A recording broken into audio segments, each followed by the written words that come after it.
Pwan is Kurdish and he lived in Iraq. When I was only 1 year old, my father got killed by the Iraqi regime as he was a freedom fighter.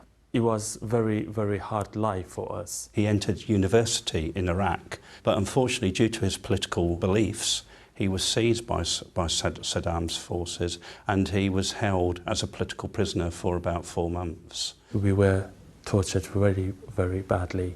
Eventually Pwan was released and he was homeless for around about 18 months. Many, many times after that I was imprisoned, so I had decided to leave Iraq for good in fear of my life. He arrived into the UK on the refugee status. The first thing I did was asking the people around me, those who are managing the homeless centre, where is a college? And I remember the person gave me a big smile and said to me, what do you need a college for? I said, I want to learn. I want to make a difference. He has an ESOL qualification and he's gained an MVQ in business administration. From that, he entered a foundation degree in management and leadership. Pwan undertook voluntary work with Birmingham City Council, supporting asylum seekers and refugees. I can speak Arabic, Farsi, Kurdish and Dari. He now works for Trident Reach, supporting homeless people. I am so, so happy because at the end of the day, when I go home, I know that I have done something constructive. I made somebody's life easy.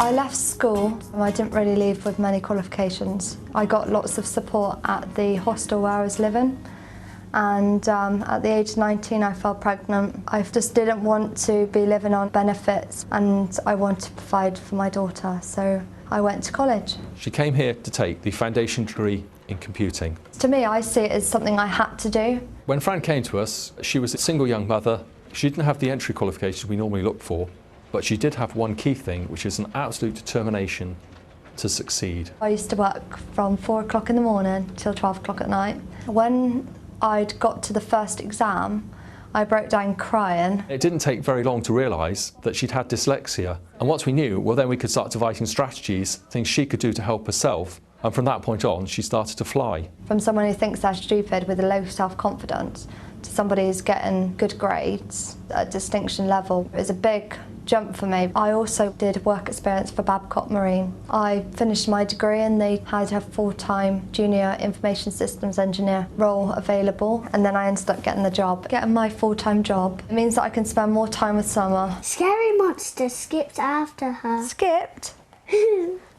Stepped.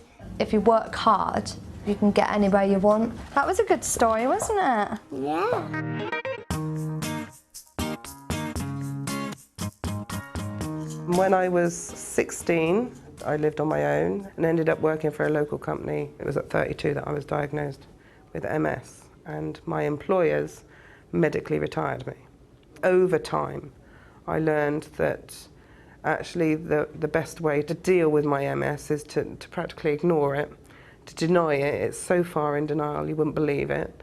And to just get on. She came here to do Access to Higher Education course, which is the course that adults take in place of A-levels. And I was really surprised that I could do clever subjects. She went on to do a psychology degree at Southampton University.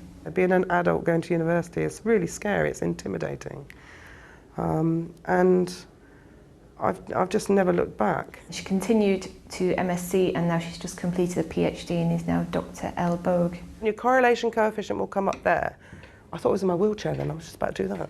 I'm really enthusiastic about learning, so I think it's something that I hope other people catch. She teaches psychology, GCSE, AS, A2 and Access to Higher Education. And she also teaches at University of Southampton and Solent University on undergraduate programmes. Learning's a huge part of my life now. It's stopped me from turning inwards. You know, there are people like me who thought they were on the scrap heap, who actually have shown, well actually no, you can pick yourself up and dust yourself off and completely change direction.